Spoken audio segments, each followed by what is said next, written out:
Romanos capítulo 1, versículo 16 y 17 dice así: Porque no me avergüenzo del evangelio, porque es poder de Dios para salvación a todo aquel que cree, al judío primeramente y también al griego. Porque en el evangelio la justicia de Dios se revela por fe y para fe, como está escrito: mas el justo por la fe vivirá. ¿Te avergüenzas tú del evangelio? Déjame preguntarte de nuevo. ¿Te avergüenzas tú del evangelio? ¿No? Ok. No me avergüenzo del evangelio son palabras del apóstol Pablo a la carta a los Romanos. La semana pasada hablamos acerca de cómo el apóstol Pablo fue enviado a predicar el evangelio saliendo de Antioquía por todo el mundo. Eventualmente sus viajes misioneros lo llevarían a la ciudad más poderosa y de mayor influencia del imperio romano, la ciudad de Roma. Y en esta ciudad, Roma, Pablo plasmaría uno de los documentos más influyentes en el pensamiento teológico e histórico de la humanidad, la Carta a los Romanos.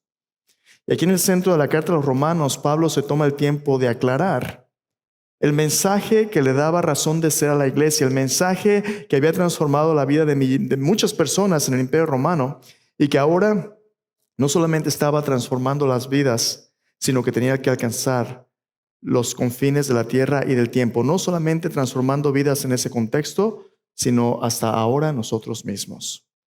Pero Pablo se da cuenta de que hay una tensión entre este mensaje que él predica y lo que el mundo vive.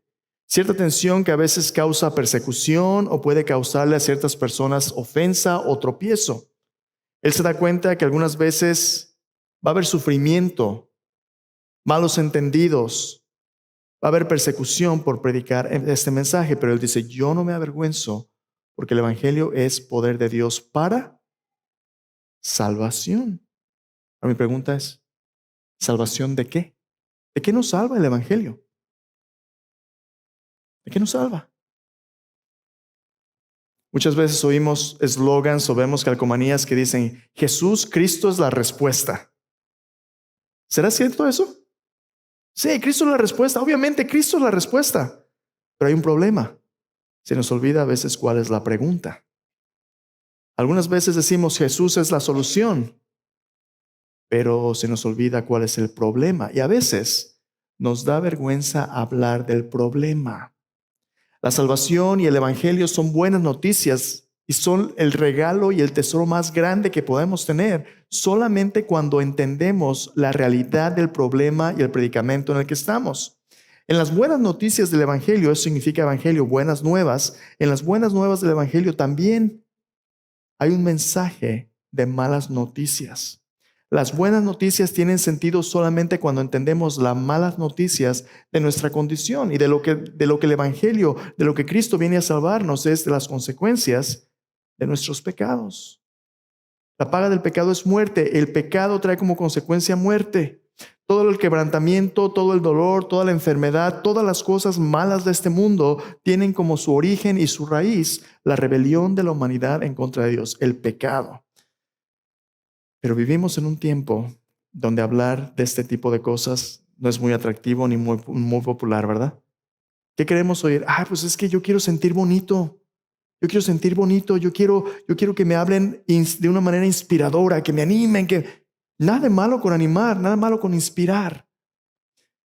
Pero en el orden de Dios, antes de que venga el consuelo, tenemos que reconocer nuestras faltas. En otras palabras, en la Biblia no hay salvación sin arrepentimiento. Y para entender las buenas noticias, tenemos que entender las malas noticias de nuestra condición y de nuestros pecados. Déjame darte un ejemplo. Había una señora, una mujer, que estaba esperando a su esposo. Estaba en el aeropuerto y su esposo había ido a uno de esos eventos donde puedes aventarte en caída libre, con paracaídas, de paracaidismo. Entonces no llegaba y de repente llega el piloto y le dice a la señora: señora, le tengo malas noticias. Pero también le tengo buenas noticias. Y luego le tengo malas noticias y buenas noticias. Dice: ¿de qué estás hablando? Las malas noticias son que su esposo se cayó del avión. No me diga eso. ¿Cómo que sí? Sí, se cayó del avión. Las buenas noticias es que se cayó con paracaídas. Gracias a Dios. A eso iba, ¿verdad? Las malas noticias es que el paracaídas no se abrió. ¡Ah, no! Las buenas noticias es que el avión todavía no despegaba. Qué bueno. Malas noticias, buenas noticias, malas noticias, buenas noticias. ¿Sabes qué? En este asunto de buenas noticias, malas noticias, la perspectiva es muy importante, ¿no crees? La perspectiva puede hacer la diferencia total entre cómo interpretamos buenas noticias o malas noticias. En este pequeño ejemplo, pues la mujer, obviamente, mi esposo cayó del avión. Cuando te estás aventando de un avión, puede ser devastador. Es un asunto de vida o muerte. Ahora, si te caes con paracaídas, bueno, ya explícame más, ¿no? Pero si tu paracaídas no se abre, pero si el avión no despega. Bueno, cada cosa cambia, ¿no? La percepción de cómo tratamos con buenas noticias, malas noticias. Ahora, este hombre se cayó y se ha de haber lastimado, ¿verdad? A lo mejor un moretón, a lo mejor un hueso roto, algo. Pero de caerte aquí a caerte de un avión hay un mundo de diferencia. ¿Cuál es el problema cuando hablamos del pecado que la Biblia está tratando de resolver? ¿Estamos hablando simplemente acerca de buenos hábitos? ¿Estamos hablando acerca de tener una religión y cambiarte de religión a la religión correcta con los ritos correctos? ¿De qué estamos hablando cuando la Biblia habla del pecado? Precisamente de ello vamos a hablar hoy. No es el tema más popular, pero si recuerdas, la serie pasada hablamos acerca de cómo Dios quiere que nos multipliquemos, que seamos de bendición, que seamos agentes que demos vida a otros a través del mensaje del Evangelio. No lo vamos a poder hacer, no vamos a poder multiplicarnos a menos que entendamos la realidad de la naturaleza en que nos encontramos. Y eso está en el centro del mensaje que da vida y transforma vidas del Evangelio. Si no hablamos de las malas noticias, las buenas noticias no van a tener sentido. Es como cuando tú te dice a alguien, ve al dentista o ve al doctor. ¿A cuántos les gusta ir al dentista por diversión o por hobby? Ah, pues, va uno al dentista por necesidad, ¿verdad? Yo detesto cada vez que oigo el...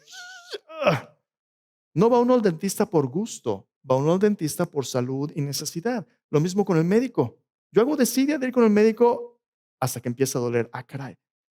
Y uno ahí va al médico, ¿verdad? Idealmente uno debería ir antes para chequeos regulares, pero si no, el dolor te va a decir qué tan grave es tu problema.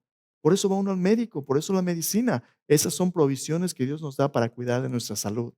Bueno, la salud espiritual es importante. Y en el centro de todos nuestros problemas, de la muerte, del dolor, incluso físico, está el hecho de que estamos separados de Dios sin el pecado. Y aún así, cuando venimos a Cristo y Él nos salva de nuestros pecados, el creyente sigue teniendo un problema con el pecado, ¿no es cierto? Si tú ya has puesto tu fe en Jesús como tu Salvador, ¿ya no pecas? Si no, pregúntale a tu esposa, ¿verdad? Pregúntale a tu esposo. Sí pecamos, pero Dios ya ha provisto de ciertos medios para tratar con ese pecado.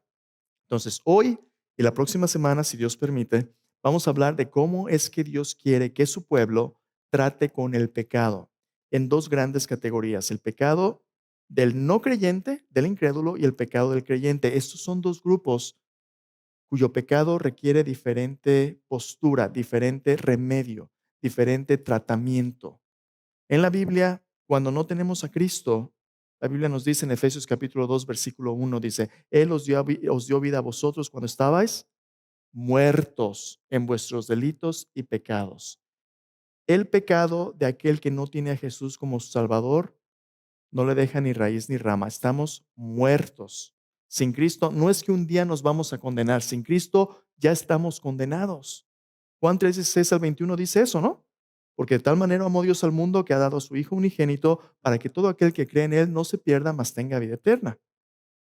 Dice, y esa es la condenación. La luz vino al mundo, los hombres amaron más las tinieblas que la luz porque sus obras eran malas.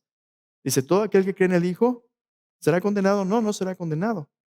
Pero el que no cree en el Hijo, ya está condenado. Sin Cristo ya estamos condenados. No vamos a ser condenados, ya lo estamos.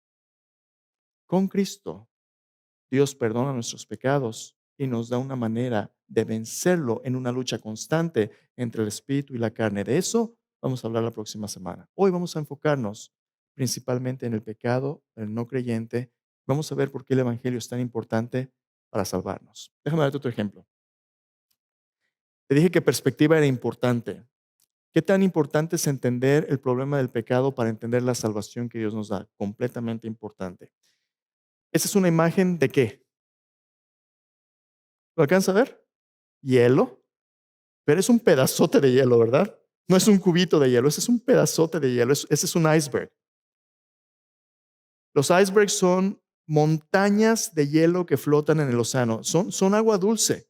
Flotan en un océano de agua salada, pero son de agua dulce. Son tan grandes que tienen una categoría particular. Esa imagen es una imagen de un iceberg, el iceberg más grande que se ha documentado, que tenía más o menos unos 11,000 kilómetros cuadrados de área. Su altura es la altura de un edificio de 55 pisos. Aquí lo tienes en otra perspectiva.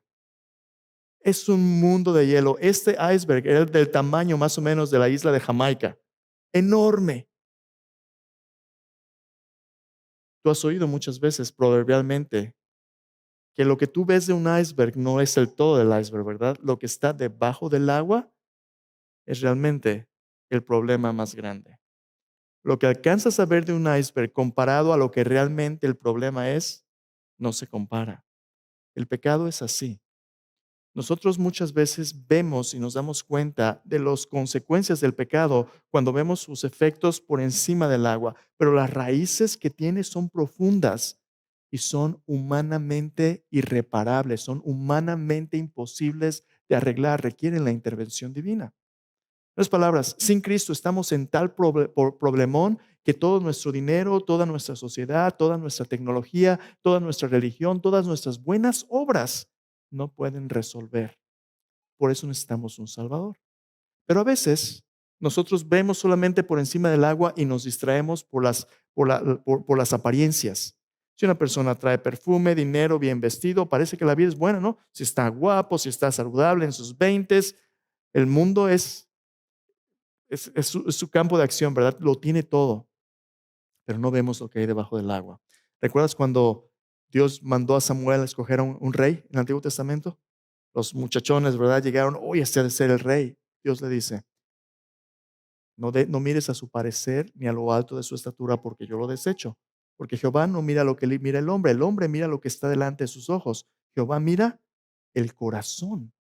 Y en nuestro corazón, Dios sabe que nuestro corazón es engañoso y perverso más que todas las cosas. Nuestro corazón está dispuesto a acusar y a echar otros de cabeza para nosotros vernos muy buenos. ¿Quién tiene la culpa? Ah, yo no.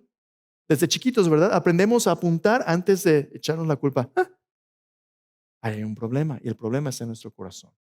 Si tienes tu Biblia, te invito a que la abras en Romanos capítulo 1. Vamos a ver en qué consiste este problema del pecado del que estamos hablando. Y la pregunta es sencilla. ¿Cómo es que Dios quiere que su pueblo, la iglesia, trate con los efectos destructivos del pecado a la luz del poder del Evangelio para dar vida y transformar vidas?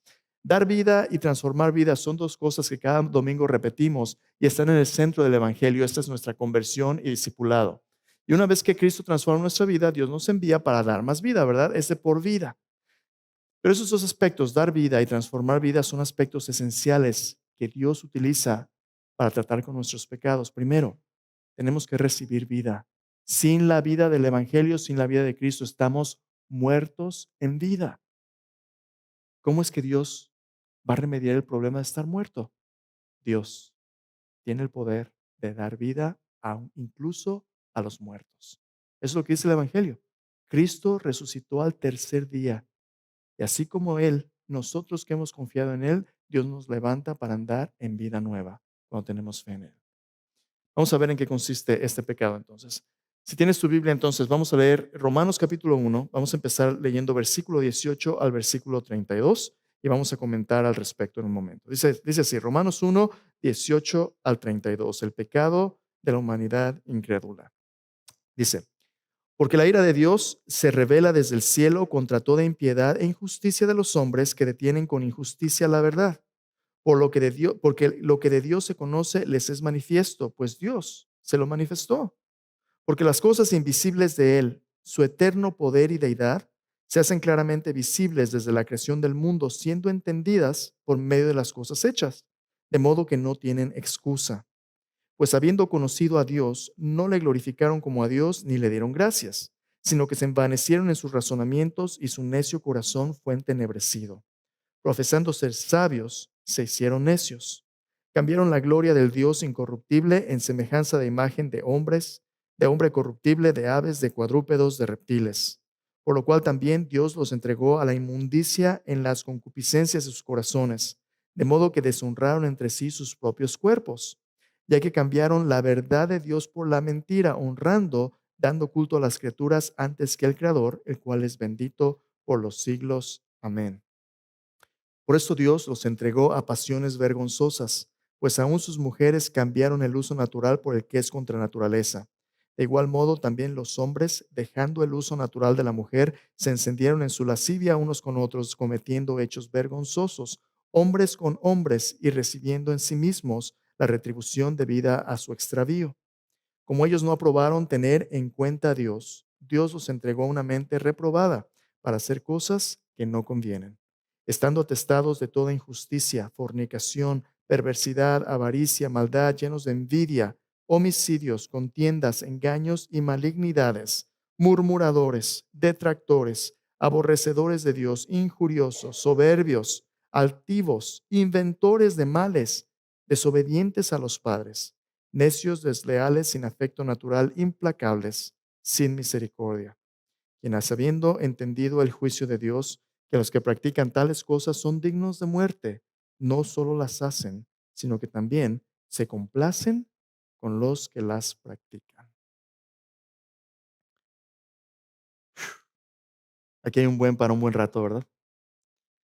Esas palabras que el apóstol Pablo está escribiendo, inspirado por el Espíritu Santo, fueron dirigidas a la ciudad de Roma, a los romanos, y Roma era la ciudad, el centro del imperio romano, la ciudad imperial, pero Roma era una ciudad donde toda la concentración del poder político, de la riqueza cultural, artística, económica, militar, Roma tenía de todo y señoreaba sobre todo en el imperio romano. Y una ciudad con tantos logros era una ciudad que a pesar de sus logros y sus recursos estaba llena de corrupción y de maldad. Una ciudad que a pesar de todos sus avances culturales, religiosos, políticos, no podía resolver el problema de su propia corrupción y degeneración.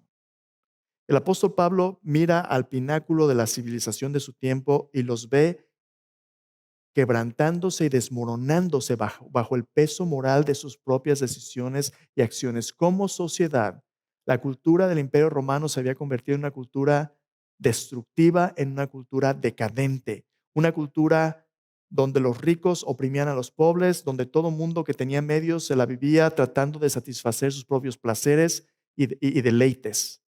Una cultura donde había muerte, dolor. Y Pablo les escribe y les dice, les voy a decir cuál es el problema y les voy a decir cuál es la solución.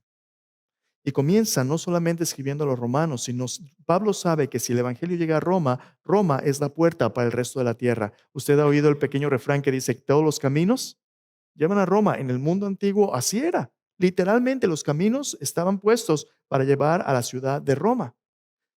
Pablo sabe que si el evangelio llega hasta Roma, de ahí va a llegar hasta lo último de la tierra. Y Pablo quiere que los romanos y todo el mundo entienda que para que las buenas noticias sean buenas noticias, primero que tenemos que entender nuestras malas noticias. Capítulo 1 y capítulo 2 habla acerca de cómo el hombre está perdido, sean paganos o sean religiosos judíos.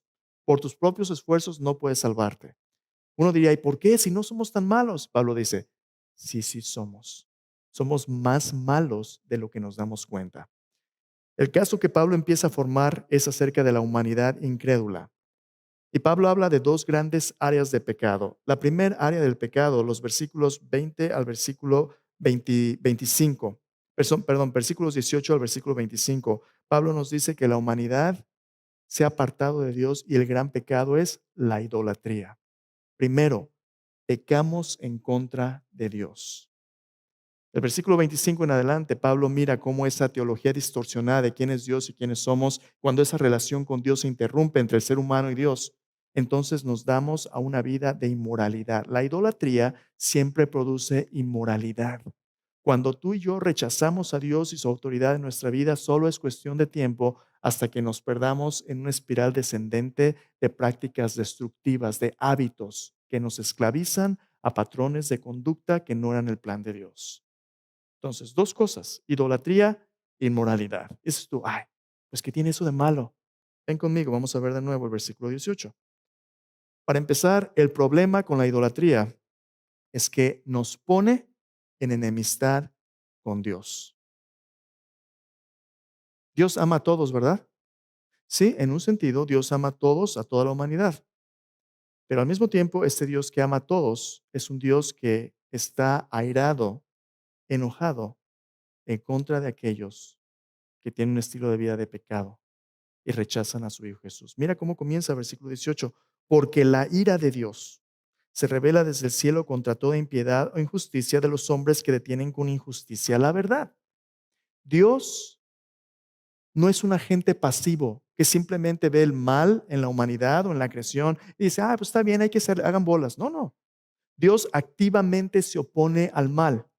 Cuando la Biblia habla acerca de un Dios airado, de un Dios enojado, un Dios que tiene ira, este no es un Dios rojo en la cara y frustrado, que va a responder de una manera fuera de control, lastimando a alguien. No, no, esa no es la ira de Dios. La ira de Dios bíblica es su respuesta de oposición activa al mal y los efectos destructivos del pecado. Dios no es pasivo, la Biblia lo pinta como un guerrero a la defensa de sus seres amados. Dios entra en una batalla cósmica para poder defendernos de Satanás, de nuestra carne, del pecado mismo. Dios entra en esta lucha cósmica. ¿Y qué es lo que le motiva a Dios? Una defensa de su santidad. Su enojo, su ira es su respuesta de protección por amor a sus criaturas y por su propia santidad, por el honor de su propio nombre. Dice, Dios está airado, Dios está enojado, activamente oponiéndose a aquellos que con su injusticia detienen la verdad de la revelación de Dios. ¿Cómo que detienen la verdad de Dios? ¿A qué se refiere con eso? Mira el versículo 19 dice, lo que de Dios se conoce les es manifiesto, pues Dios se lo manifestó. En otras palabras, Dios quiere revelarse a la humanidad y quiere darse a conocer a la humanidad, pero la humanidad le ha dado la espalda y no solamente le ha dado la espalda, quiere tapar con un dedo el sol. La humanidad ha creado todo tipo de barreras culturales, ideológicas, de pensamiento y religión que tratan de restringir y suprimir la verdad de Dios. La humanidad activamente se opone a la revelación de Dios. ¿Cómo? Mira cómo sucede, versículo 20. Dice, las cosas invisibles de Él, su eterno poder y deidad, se hacen claramente visibles desde la creación del mundo, siendo entendidas por medio de las cosas hechas de modo que no tienen excusa. ¿Qué está diciendo aquí Pablo? A través de la creación, todo mundo se puede dar cuenta de dos cosas. Dios existe y es todopoderoso. Segundo, Él es Dios, no es como yo, es diferente que yo. Yo soy su criatura, yo me someto a Dios. ¿Qué es lo que la humanidad rechaza primero en su idolatría? Al Creador. Rechazamos la revelación de un Dios que nos hizo, al que le debemos la vida, a quien nuestra respuesta natural debería de ser adorarle y darle gracias.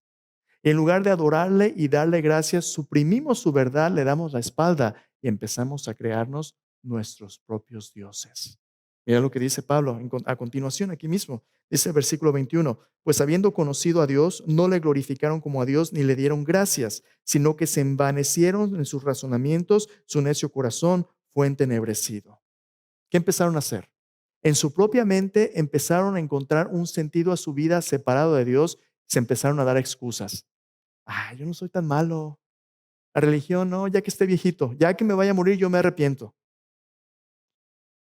Continúa, el apóstol Pablo dice, versículo 22, profesando ser sabios, se hicieron necios. Algunas veces nos inventamos teorías que puedan explicar, no, es que realmente Dios no existe. Todo lo que existe alrededor fue por coincidencia, la evolución. Ok, se requiere de gran fe para creer en un Dios creador, pero también se requiere de gran fe para creer en la evolución. Creer que todo el orden natural del mundo, toda la belleza, la complejidad de la del ser humano, nuestro cuerpo, nuestra biología, las leyes físicas, creer que todo eso es por casualidad, requiere de gran fe. Ambos vamos a tener que tener fe en algo. La gran diferencia es esta. Si tú rechazas a Dios, cualquier fe que tú tengas es una fe idólatra, porque vas a tener que hacerte un Dios más pequeño que un Dios majestuoso y todopoderoso para darle sentido a tu vida. ¿Dónde comienza esta idolatría? Comienza haciéndonos a nosotros mismos nuestro propio Dios. Cuando tú rechazas a Dios, tu primer inclinación idólatra es hacerte la persona que está a cargo de todas tus decisiones. Tú eres el jefe, tú eres el que mandas. A mí tú no me digas nada. Mira lo que dice Pablo, versículo 23. Cambiaron la gloria del Dios incorruptible en semejanza de imagen de hombre corruptible. No, yo no sé de Biblias, yo no sé de libros, el Dios de mi mente. Hace poco tiempo me reuní con una pareja que la esposa quería que sus hijos crecieran en la iglesia, quería que escucharan el evangelio, conocieran de Dios. El esposo no quería que supieran de nada de Dios. Él, y su excusa era esta: ¿sabes qué? Es que yo no sé, las iglesias van y vienen, los pastores, todos predican su verdad, pero a mí el Dios de mi mente es el que me guía. Yo aquí, yo decido qué creo y qué no creo, aquí, todo aquí. Él me habla aquí. Oye, ¿y qué sucede cuando el Dios de tu mente te dice que hagas algo que es contrario a lo que el Dios de la Biblia dice? El Dios de mi mente. ¿Quién crees tú que es ese Dios de su mente? Pues Él mismo. Él mismo se dice qué hacer o qué no hacer, ¿no? Pablo nos dice que cuando rechazamos al Dios de la Biblia, el Dios creador de los cielos y la tierra, empezamos a ser ídolos. Primero yo, otros seres humanos a los que considero mis héroes. Yo quiero ser como fulano de tal. A lo mejor aspiro a ser una buena persona. Educación, trabajo, yo empiezo a hacer mis ídolos que sean sustituto de lo que solamente Dios puede proveer. Pero aquí viene la situación. Puede ser que algunos otros seres humanos sí tengan un estándar moral alto, ¿verdad? Yo quiero entrarle a cosas que no son tan buenas. Entonces, ¿qué voy a hacer? Voy a empezar a reducir los dioses que yo adoro. Y mira lo que Pablo dice. Hacen imágenes de hombres y luego ¿qué? Imágenes de aves, de cuadrúpedos, de reptiles. Todas las culturas del mundo pagano se corrompen de tal manera que con sus ídolos decrece también su moralidad. Un hombre a lo mejor te puede pedirte que te portes bien, ¿verdad? Un Confucio, un Buda, aquí están los lineamientos éticos de cómo vivir. Pero si el ídolo al que tú adoras es un animal, un reptil, un becerro de oro, un perro, ¿qué te pueden pedir esos ídolos moralmente? Nada. Lo que Pablo está diciendo aquí es esto: como seres humanos, Dios nos hizo a su imagen para recibir dirección de Él. Pero cuando tú rechazas a Dios, empiezas a tratar de recibir significado de todo tipo de cosas alrededor tuyo y te vas a convertir en una bestia hambrienta que nada va a poder satisfacer.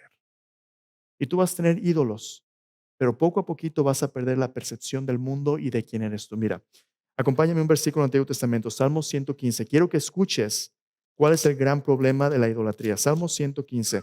Ya sea que tu religión sea una de imágenes donde tú le pides y le rezas a los santos o lo que sea, o que seas una persona pagana como los aztecas que sacrificaban seres humanos, te vuelves en lo que tú adoras. Salmo 115 dice así: no a nosotros, oh Jehová, no a nosotros, sino a tu nombre da gloria, por tu misericordia, por tu verdad. ¿Por qué han de decir las gentes, dónde está ahora su Dios? Nuestro Dios está en los cielos, todo lo que quiso ha hecho. Los ídolos de ellos son plata y oro, obra de manos de hombres. Tienen boca, mas no hablan, tienen ojos, mas no ven, orejas tienen, mas no oyen, tienen narices, mas no huelen, manos tienen, mas no palpan, tienen pies, mas no andan, no hablan con su garganta. Semejantes a ellos son los que los hacen y cualquiera que confía en ellos. Cuando tú te entregas a un estilo de vida idólatra, rechazando a Dios y la autoridad de su palabra, tus ídolos van a consumir tu vida y te vas a convertir en una persona insensible al plan de Dios. Teniendo ojos no vas a ver, teniendo oídos no vas a oír. Te vas a perder en un mundo de oscuridad porque esos ídolos te van a consumir, pero no te van a satisfacer. ¿Y qué estilo de vida vas a vivir? Mira lo que sucede. Una vez que la idolatría se apodera de ti, una vez que tú dices, Dios, yo no quiero hacer tu voluntad, yo quiero hacer mi voluntad, Dios te dice, adelante. Mira el versículo 24, por lo cual Dios también los entregó a la inmundicia en las concupiscencias de sus corazones, de modo que deshonraron entre sí sus propios cuerpos. Cambiaron la verdad de Dios por la mentira, honrando y dando culto a las escrituras antes que al Creador, el cual es bendito por los siglos. Amén. Versículo 26, por esto Dios los entregó a pasiones vergonzosas. La idolatría siempre produce inmoralidad. Cuando tú rechazas a Dios y la autoridad de su palabra, ahora tú vives para satisfacer tus apetitos y tu carne. Pablo comienza a mostrar el desenfreno del mundo antiguo, pero por cierto, esto no es diferente del tiempo en que vivimos, ¿o sí? ¿De qué habla Pablo? Cada pecado que lista muestra los efectos destructivos del pecado en nuestra humanidad. ¿Notaste que lo primero que la idolatría hace es quitar a Dios para poner al hombre como Dios? Cuando nosotros nos hacemos Dios, empezamos a consumir a otros hechos a imagen de Dios. El primer pecado del que Pablo habla es la inmoralidad sexual de personas que practicantes de prácticas homosexuales, hombres o mujeres. La Biblia dice esto es contrario a los planes de Dios. Pero lo más complicado del asunto es que no solamente es contrario a los planes de Dios, sino que distorsiona todo lo que Dios quiere que seamos. Su plan para la humanidad, para las familias, su plan de multiplicar su imagen, su plan de ser de bendición, todo es distorsionado cuando en lugar de ser instrumentos que dan vida, ahora consumimos otras vidas. Pablo habla acerca de cómo estas prácticas vergonzosas, por cierto, esa palabra vergonzosa es en el Antiguo Testamento se traduce en la versión griega del Antiguo Testamento como exponerse públicamente sus partes privadas. Una inmoralidad tal que las partes más íntimas que estaban reservadas para el matrimonio, para el plan de Dios hermoso, ahora son objetos de consumo público sin ninguna moralidad o restricción. ¿Por qué estamos hablando de esto hoy, hermanos?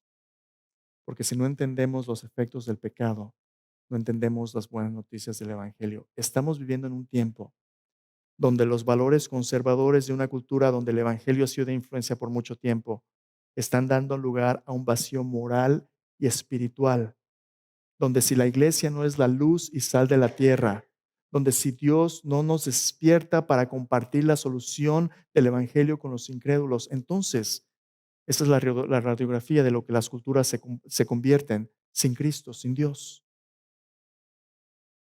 No tengo que decirte mucho, ¿verdad? Si tú prendes las noticias, hay una agenda tremenda para que lo que la Biblia condena ahora sea normal, para que tú escojas si eres hombre o mujer, para que tú escojas si te casas con un hombre o una mujer. Todo esto, esta cultura está tratando de normalizarla porque han rechazado a Dios y su palabra. No solamente esto, las cosas se ponen peor.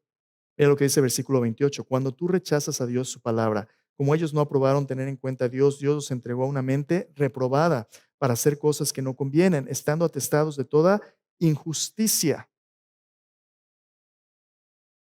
Dicen que la justicia es ciega, ¿verdad? Porque no debería hacer acepción de personas.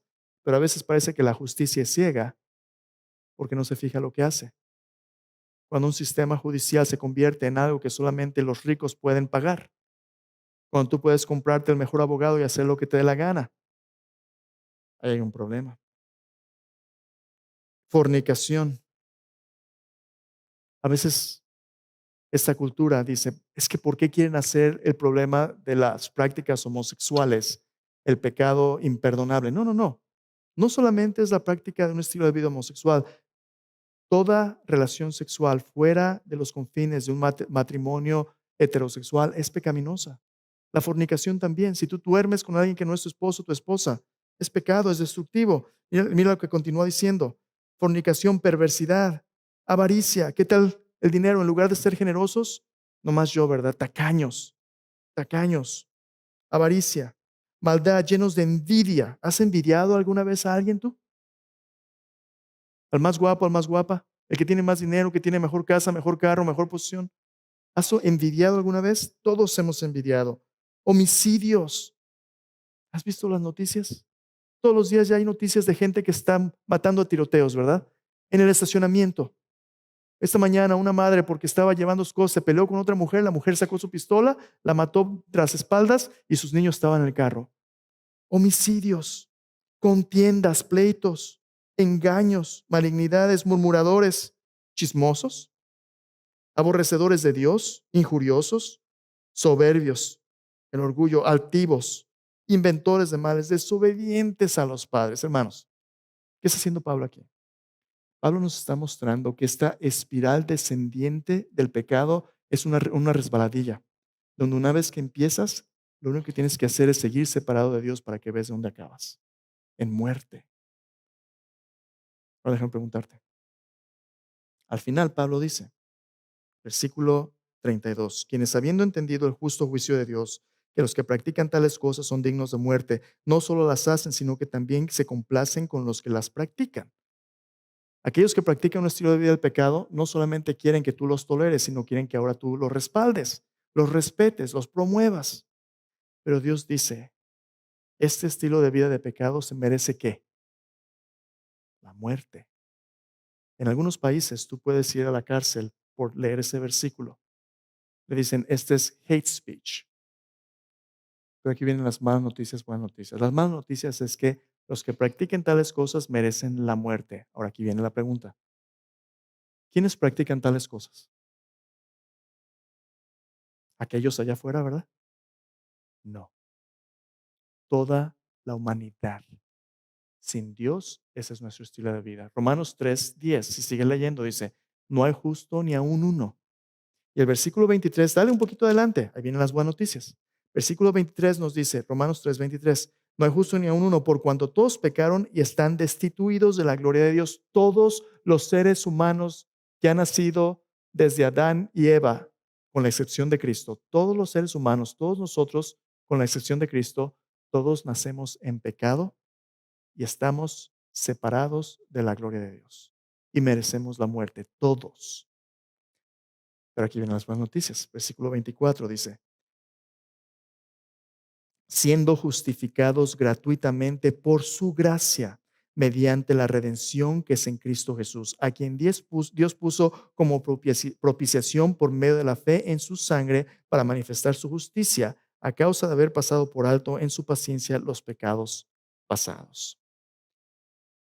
Eso es lo que el mundo no entiende.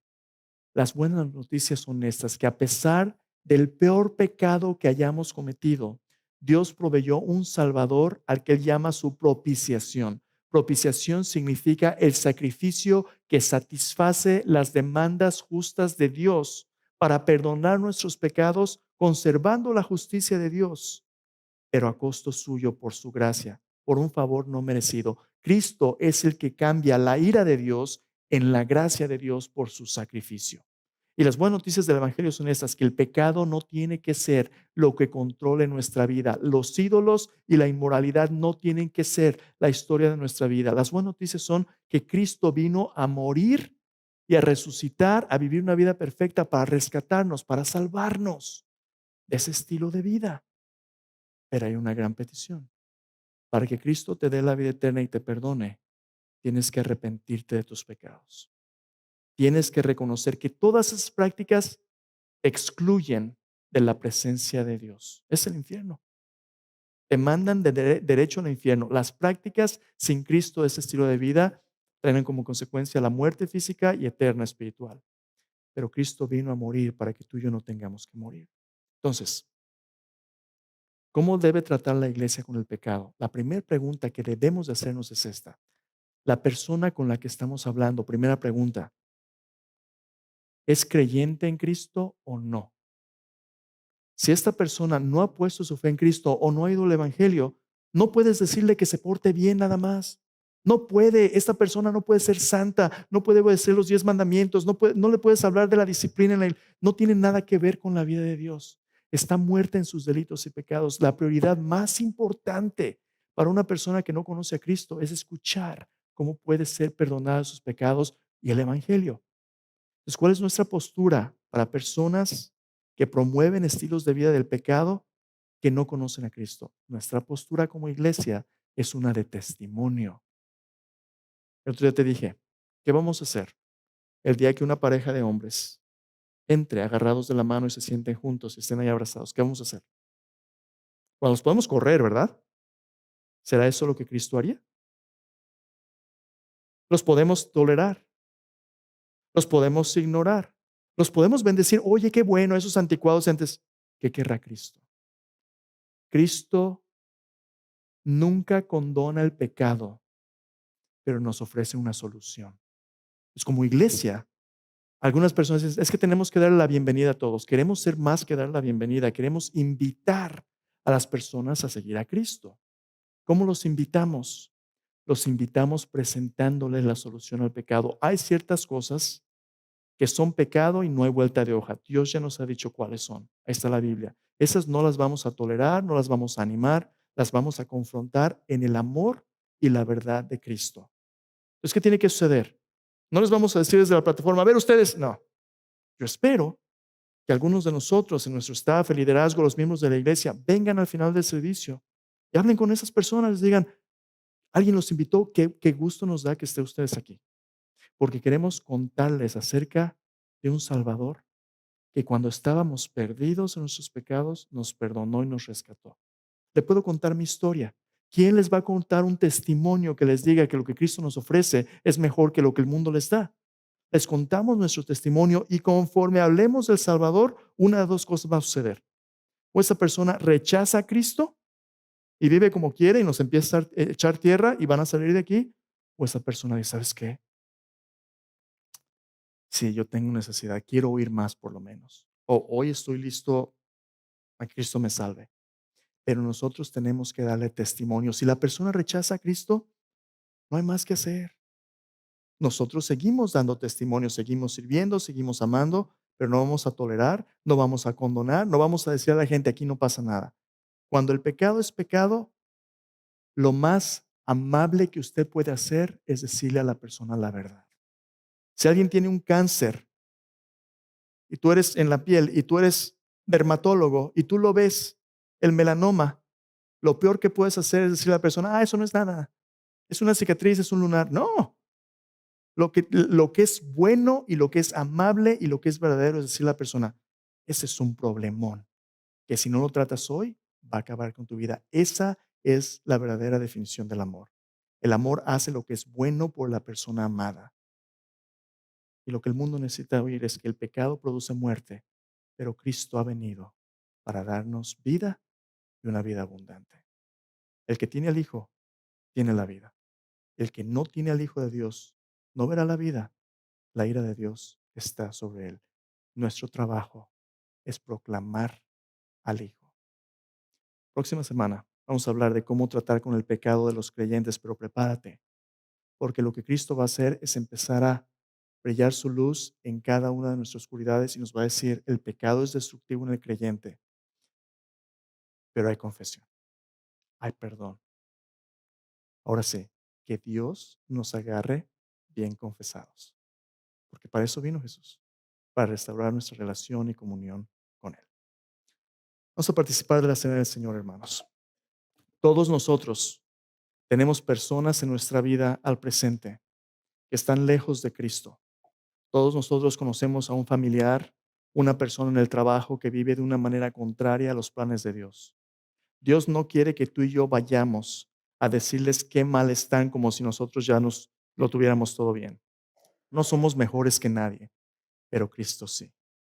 La Biblia dice en 1 Pedro capítulo 2, vosotros sois linaje escogido, real sacerdocio, nación santa, pueblo adquirido por Dios, para que anunciéis las virtudes de aquel que os llamó de las tinieblas a su luz admirable. Tú y yo predicamos a Cristo. Cuando vayas a la gente y le digas este mensaje de buenas nuevas, malas noticias, dile, dile que tú eres tan pecador como cualquier otro, pero que Cristo Jesús te salvó un día y que quieres contarle a esta persona cómo esta persona pueda conocerle a Él también. No prediques tus virtudes, predica las virtudes de Cristo Jesús. Él es el único que nunca te va a decepcionar. Y si esta mañana tú estás aquí y dices, ¿sabes qué? Nunca había oído esto. Déjame decirte que hay un Salvador que te está buscando. Un Salvador que te ama tanto que a pesar de nuestros pecados murió en la cruz por nosotros. Ahí en tu lugar, ¿por qué no le dices hoy, Señor Jesús, yo quiero conocerte?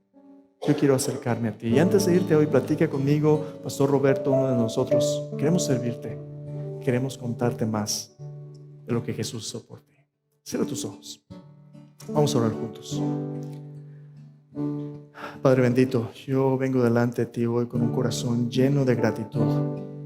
Lleno de gratitud porque cuando estaba perdido en mis pecados, cuando estaba ciego, cuando estaba mudo, Señor, y sordo como mis ídolos, un día tú tuviste misericordia de mí.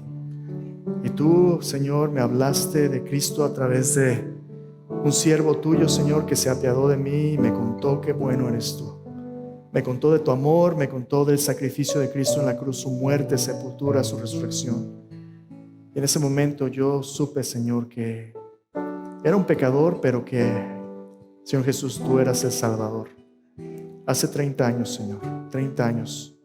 Tú me salvaste y, Señor, ahora yo quiero servirte.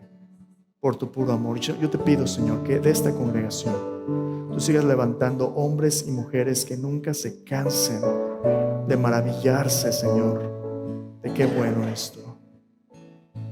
Señor, en este momento de reflexión, venimos a tu mesa hoy, Señor.